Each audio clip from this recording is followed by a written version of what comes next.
ओम नमः शिवाय। चैत्र नवरात्रि के दूसरे दिन की आप सभी को शुभकामनाएं। देवी दुर्गा की पूजा और आराधना के इस पावन पर्व के उपलक्ष्य में हम इस समय श्रवण कर रहे हैं दुर्गा सप्तशती पाठ का। पहले दिन हमने दुर्गा सप्तशती पाठ के प्रथम अध्याय का श्रवण किया और आज हम इसी के दूसरे और तीसरे अध्याय का श्रवण करेंगे। दुर्गा सप्तशती पाठ दूसरा अध्याय देवताओं के तेज द्वारा देवी का प्राकट्य और महिषासुर की सेना का वध। मध्यम चरित्र के विष्णु ऋषि महालक्ष्मी देवता उष्टी छंद शाकंभरी शक्ति दुर्गा बीज वायु तत्व और यजुर्वेद स्वरूप है। श्री महालक्ष्मी की प्रसन्नता हेतु मध्यम चरित्र के पाठ में इसका विनियोग किया गया है। देवी दुर्गा का ध्यान करते हुए इस प्रकार कहें। मैं कमल के आसन पर बैठी हुई प्रसन्न मुख वाली महिषासुर मर्दिनी भगवती महालक्ष्मी का भजन करती हूँ, जो अपने हाथों में अक्षमाला, फरसा, गदा, बाण, वज्र, पद, धनुष, कुंडिका, दंड, शक्ति, खड्ग, ढाल, शंख, घंटा, मधुपात्र, शूल, पास और चक्र धारण करती हैं। आइए अब इस कथा का श्रवण करते हैं। ऋषि ने कहा, पूर्व काल में देवताओं और असुरों में 100 वर्षों तक घोर संग्राम हुआ था।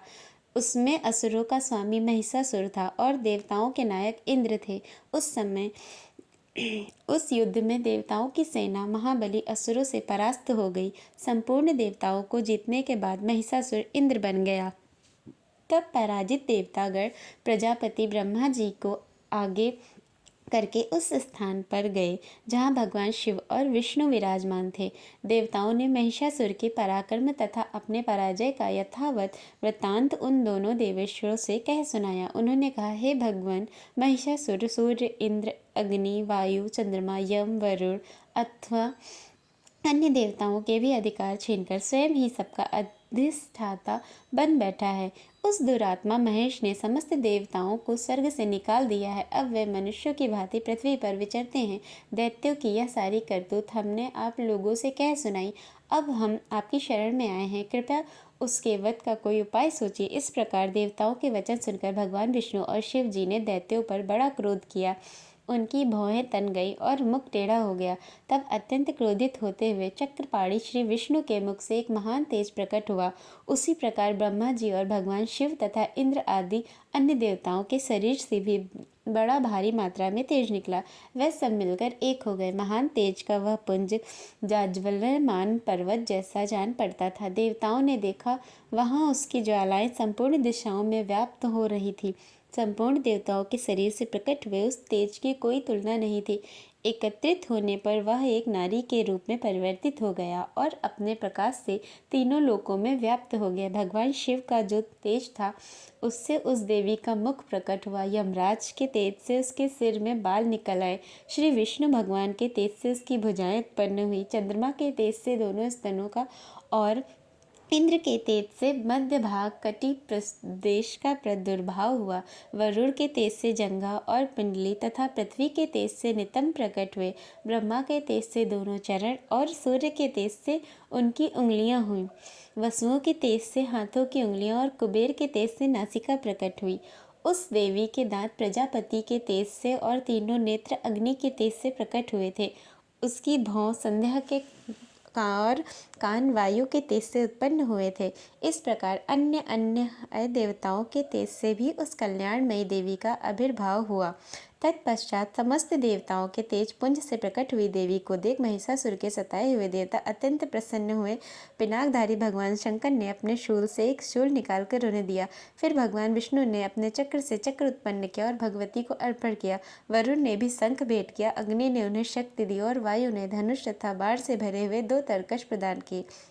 सहस्त्र नेत्रों वाले देवराज इंद्र ने अपने वज्र से वज्र उत्पन्न किया और ऐरावती हाथी से उतारकर एक घंटा भी प्रदान किया। यमराज ने काल दंड से दंड, वरुण ने पास, प्रजापति ने स्फटिकाक्ष की माला और ब्रह्मा जी ने कमंडलों को भेंट किया। सूर्य ने देवी के समस्त रूप कूपों में अपनी किरणों का तेज भर दिया। काल ने उन्हें चमकती हुई ढाल और तलवार दी। क्षीर समुद्र ने उज्ज्वल हार और कभी जीर्ण न होने वाले 2 दिव्य वस्त्र भेंट किए। साथ ही उन्होंने दिव्य चूड़ामणि, 2 कुंडल, कड़े उज्ज्वल अर्धचंद्र, सब बाहुओं के लिए केऊ, दोनों चरणों के लिए निर्मल नपुर, गले की सुंदर हंसली और सब उंगलियों में पहनने के लिए रत्न की बनी अंगूठियां भी दी थी। विश्वकर्मा ने उन्हें अत्यंत निर्मल फरसा भेंट किया, साथ ही अनेक प्रकार के अस्त्र और अभेद्य कवच दिए। इनके सिवा मस्तक और वक्षस्थल पर धारण करने के लिए कभी न मुरझाने वाले कमलों की मालाएं दी। जल्दी ने उन्हें सुंदर कमल का फूल भेंट किया। हिमालय ने सवारी के लिए सिंह दिया और भांति भांति के रत्न समर्पित किए। धन अध्यक्ष कुबेर ने मधु से भरा हुआ पान पात्र दिया और संपूर्ण नागों के राजा शेष ने उन्हें इस पृथ्वी को धारण करते हैं उन्हें बहुमूल्य मणियों से विभूषित नागहार भेंट दिया। इसी प्रकार अन्य देवताओं ने भी आभूषण और अस्त्र शस्त्र देकर देवी का सम्मान किया। तत्पश्चात उन्होंने बारंबार अट्टहास पूर्वक उच्च स्वर से गर्जना की। उनके भयंकर नाद से संपूर्ण आकाश गूंज उठा। देवी का वह अत्यंत उच्च स्वर से किया हुआ सिंहनाद कहीं समा नहीं सका।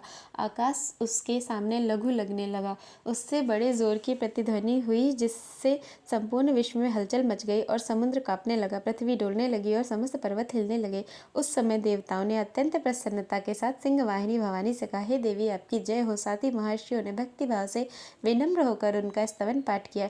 संपूर्ण त्रिलोकी की शोकग्रस्त देखकर दैत्य अपने समस्त सेना को कवच आदि से सुसज्जित करके हाथों में हथियार लेकर अचानक उठकर खड़े हो गए। उस समय महिषासुर ने बड़े क्रोध में आकर कहा, अरे यह क्या हो रहा है। फिर वह संपूर्ण असुरों से घिरकर उस सिंहनाद की ओर लक्ष्य करके दौड़ा और आगे पहुंचकर उसने देवी को देखा, जो अपनी प्रभा से तीनों लोगों को प्रकाशित कर रही थी। उनके चरणों के भार से पृथ्वी दबी जा रही थी। माथे के मुकुट से आकाश में रेखा सी खिंच गई थी और वह अपने धनुष से टंकार से सातों पातालों को शुद्ध किए देती थी। देवी अपने हजारों भुजाओं से संपूर्ण दिशाओं को आच्छादित करके खड़ी हुई थी।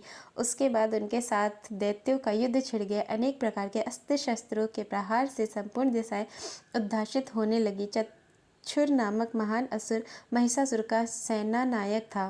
वो देवी के साथ युद्ध करने लगा। अन्य दैत्यों की चतुरंगड़ी सेना साथ लेकर चामर भी लड़ने लगा। 60 रथियों के साथ आकर उद्रक नामक महादैत्य ने भी लोहा लिया। 1 करोड़ रथियों को साथ लेकर महाअनु नामक दैत्य युद्ध करने लगा, जिसके रोए तलवार के समान तीखे थे।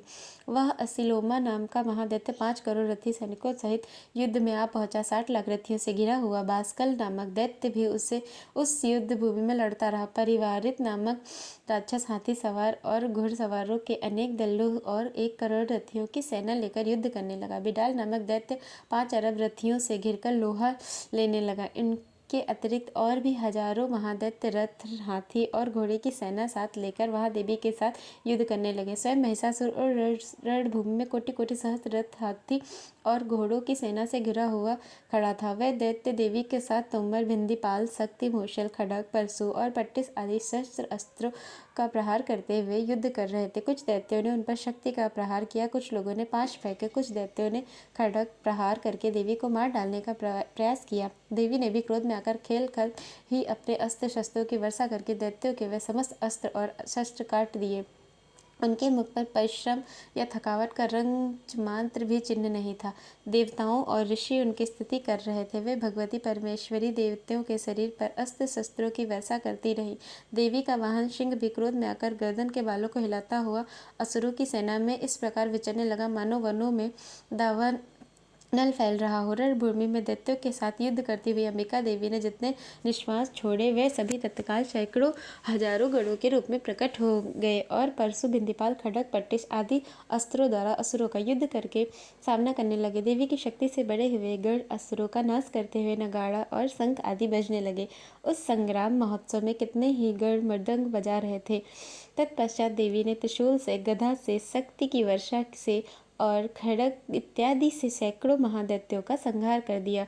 कितनों को ही घंटे की भयंकर नाद से मूर्छित करके मार गिराया। अनेक दैत्यों को पास से बांधकर धरती पर घसीटा। कितने ही दैत्य उनकी तीखी तलवार की मार से 2 टुकड़े बन गए। कितने ही गदा की चोट से घायल होकर धरती पर सो गए। कितने ही मूषल की मार से अत्यंत आहत हो गए, रक्त वमन करने लगे। कुछ दैत्य शूल से छाती फट जाने के कारण पृथ्वी पर ढेर हो चुके थे। उस रणांगण में बाण समूहों की वृष्टि से कितने ही असुरों की कमर टूट गई। बाज की तरह छटपटाने वाले देव पीड़क दैत्यगण अपने प्राणों से हाथ धोने लगे। किसी की बाहें छिन्न भिन्न हो गईं, कितनों की गर्दन कट गई। कितने ही दैत्यों के मस्तक कटकर गिरने लगे। कुछ लोगों के शरीर मध्य भाग में विदीर्ण हो गए। कितने ही महादैत्य जांघें कट जाने से पृथ्वी पर गिर पड़े। कितनों को ही देवी ने एक बाँह, एक पैर और एक नेत्र वाले करके 2 टुकड़ों में चीर डाला। कितने ही दैत्य मस्तक कट जाने पर भी गिरकर फिर उठ खड़े हो जाते और केवल धड़ के सहारे अच्छे अच्छे हथियार हाथ में लेकर देवी के साथ युद्ध करने लगते। दूसरे कब युद्ध के बाजों की लय पर नाचते थे। कितने ही बिना सिर के धड़ हाथों में खड़ग शक्ति और रिष्टि दौड़ते थे और दूसरे महादैत्य ठहरो ठहरो यह कहते हुए देवी को युद्ध के लिए ललकार रहे थे। जहाँ यह घोर संग्राम हुआ था वहाँ की धरती देवी के गिराए हुए रथ, हाथी, घोड़े और असुरों की लाशों से ऐसे लिपट गई थी कि वहाँ चलना फिरना भी असंभव हो गया। दैत्यों की सेना में हाथी, घोड़े और असुरों के शरीर से इतनी अधिक मात्रा में रक्तपात हुआ कि थोड़ी ही देर में वहाँ खून की बड़ी बड़ी नदियाँ बहने लगी। जगदम्बा ने असुरों की विशाल सेना को क्षण भर में नष्ट कर दिया। ठीक उसी प्रकार जिस प्रकार तड़ और काट के भारी ढेर को अग्नि कुछ ही क्षण में भस्म कर देती है और वह सिंह भी गर्दन के बालों को हिला हिलाकर जोर से गर्जना करता हुआ दैत्यों के शरीर से मानो उनके प्राण चूसने लगा था, वहाँ देवी के गणों ने भी उन महादैत्यों के साथ ऐसा युद्ध किया जिससे आकाश में खड़े हुए देवतागण उन पर बहुत संतुष्ट हुए और उन पर पुष्प वर्षा करने लगे। इस प्रकार श्री मार्कंडेय पुराण में सार्वंतिक मनवंतर की कथा के अंतर्गत देवी महात्म्य में महिषासुर की सेना का वध नामक दूसरा अध्याय संपूर्ण हुआ। अध्याय 3 सेनापतियों सहित महिषासुर का वध। जगदम्बा के श्री अंगों की कांत उदय काल के सहस्त्रों सूर्यों के समान है। वह लाल रंग की रेशम साड़ी पहने हुए हैं। उनके गले में मुंडमाला शोभा पा रही है। दोनों स्तनों पर रक्त चंदन का लेप लगा है। वे अपने कर कमलों में जप मालिका, विद्या और अभय तथा वर नामक मुद्राएं धारण किए हुए हैं। 3 नेत्रों से सुशोभित मुखार बिंदु की बड़ी शोभा हो रही है। उनके मस्तक पर चंद्रमा के साथ ही रत्नमय मुकुट बंधा है और वे कमल के आसन पर विराजमान है। ऐसी देवी को मैं भक्तिपूर्वक प्रणाम करती हूँ। ऋषि ने कहा, दैत्यों की सेना को इस प्रकार तहस नहस होते देख महादैत्य सेनापति चिक्सूर क्रोध में आकर अंबिका देवी से युद्ध करने के लिए आगे बढ़ा। वह असुर रणभूमि में देवी के ऊपर इस प्रकार बाणों की वर्षा कर रहा था जैसे बादल मेरुगिरी के शिखर पर पानी की धार बरसाते हों। और तब देवी ने अपने बाणों से उसके बाण समूह को अनायास ही काटकर उसके घोड़ों और सारथी को मार डाला। साथ ही उसके धनुष और अत्यंत ऊंचे ध्वजा को भी तत्काल काट गिराया। धनुष कट जाने पर उसके अंगों को अपने बाणों से बीत डाला। धनुष, रथ, घोड़े और सारथी के नष्ट हो जाने पर वह असुर ढाल और तलवार लेकर देवी की ओर दौड़ा। उसने तीखी धार वाली तलवार से सिंह के मस्तक पर चोट करके देवी की भी बाईं भुजा से बड़े वेग से प्रहार किया। हे राजन, देवी की बाह पर पहुँचते ही वह तलवार टूट गई। फिर क्रोध से लाल आंखें करके उस राक्षस ने शूल हाथ में लिया और उसे उस महादैत्य ने भगवती भद्रकाली के ऊपर चलाया। वह शूल आकाश से गिरते हुए सूर्यमंडल की भांति अपने तेज से प्रज्वलित हो उठा। उस शूल को अपनी ओर आते देखकर देवी ने भी शूल का प्रहार किया। उससे राक्षस के शूल के सैकड़ों टुकड़े हो गए और साथ ही महादैत्य चिक्सूर की भी धज्जियां उड़ गईं। वह प्राणों से हाथ धो बैठा। महिषासुर के सेनापति उस महापराक्रमी चतुर के मारे जाने पर देवताओं को पीड़ा देने वाला चामर हाथी पर चढ़कर आ गया। उसने भी देवी के ऊपर शक्ति का प्रहार किया, लेकिन जगदम्बा ने उसे अपने हुंकार से ही आहत और निष्प्रभ करके तत्काल पृथ्वी पर गिरा दिया। शक्ति टूटकर गिरी हुई देखकर चामर को बड़ा क्रोध आया। अब उसने शूल चलाया, किंतु देवी ने उसे भी अपने बाणों द्वारा काट डाला। इतने में देवी का सिंह उछलकर हाथी के मस्तक पर चढ़ बैठा और उस दैत्य के साथ खूब जोर लगाकर बाहु युद्ध करने लगा। वे दोनों लड़ते लड़ते हाथी से पृथ्वी पर आ गए और अत्यंत क्रोध में भरकर एक दूसरे पर बड़े भयंकर प्रहार करते हुए लड़ने लगे। तत्पश्चात सिंह बड़े वेग से आकाश की ओर उछला और उधर से गिरते समय उसने पंजों की मार से चामर का सिर धड़ से अलग कर दिया। इसी प्रकार उदग्र भी शिला और वज्र आदि की मार खाकर रणभूमि में देवी के हाथ से मारा गया और कराल भी दांतों, मुक्कों और थप्पड़ों की चोट से धाराशायी हो गया। क्रोध में भरी हुई देवी ने गदा की चोट से उद्धत का संहार किया, भिंदीपाल से बाष्कल को और बाणों से ताम्र तथा अंधक को मौत के घाट उतार दिया। 3 नेत्रों वाली परमेश्वर ने त्रिशूल से उग्रासय, उग्रवीर और महा नामक दैत्य को मार गिराया। तलवार की चोट से विडाल के मस्तक को काट दिया। दुर्धर और दुर्मुख इन दोनों को भी अपने बाणों से यमलोक भेज दिया।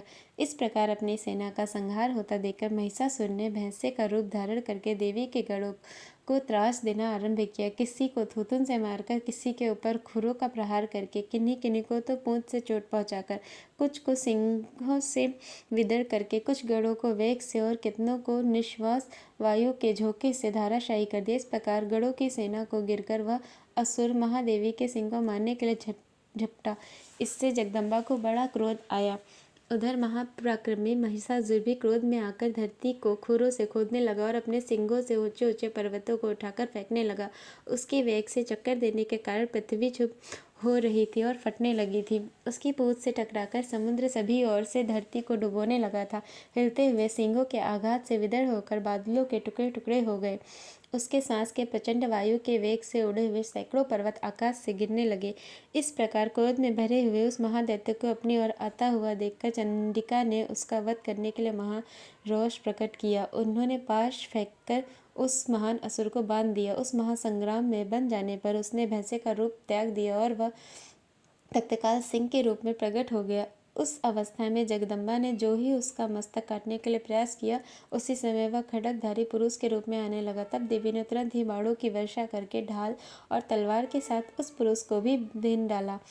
उतने में ही वह महान गजराज के रूप में परिणित हो गया और अपनी सूंड से देवी के विशाल सिंह को खींचने लगा और गरजने लगा। खींचते समय देवी ने तलवार से उसकी सूंड काट डाली। तब उस महादैत्य ने पुनः भैंसे का शरीर धारण किया और पहले की भांति चराचर प्राणियों सहित तीनों लोगों को व्याकुल करने लगा। तब क्रोध में भरी हुई जगत माता चंडिका बारंबार उत्तम मधु का पान करने और लाल लाल आंखें करके हंसने लगी। उधर वह बल और पराक्रम के मद से उन्मत्त हुआ राक्षस गर्जना करने लगा।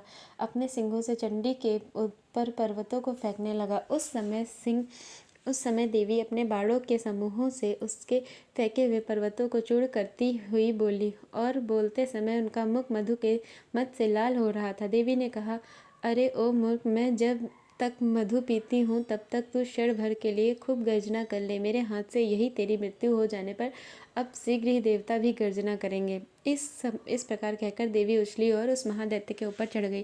फिर अपने पैर से उसे दबाकर अपने शूल से उसके कंठ में आघात किया। उनके पैर से दबा होने पर महिषासुर अपने मुख से अभी आधे शरीर से ही वह बाहर निकलने पाया था कि देवी ने अपने प्रभाव से उसे रोक दिया। आधा निकला होने पर भी वह महादैत्य देवी से युद्ध करने लगा। तब देवी ने बहुत बड़ी तलवार से उसका मस्तक काट गिराया। फिर तो हाहाकार करती हुई दैत्यों की सारी सेना भाग गई और संपूर्ण देवतागण अत्यंत प्रसन्न हो गए। देवताओं ने दिव्य महर्षियों के साथ दुर्गा देवी का स्तवन किया। गंधर्व राज गाने लगे और अप्सराएं नृत्य करने लगी। इस प्रकार श्री मार्कंडेय पुराण में सार्वजनिक मनवंतर की कथा के अंतर्गत देवी महात्म्य में महिषासुर वध नामक तीसरा अध्याय संपूर्ण हुआ। हर हर महादेव।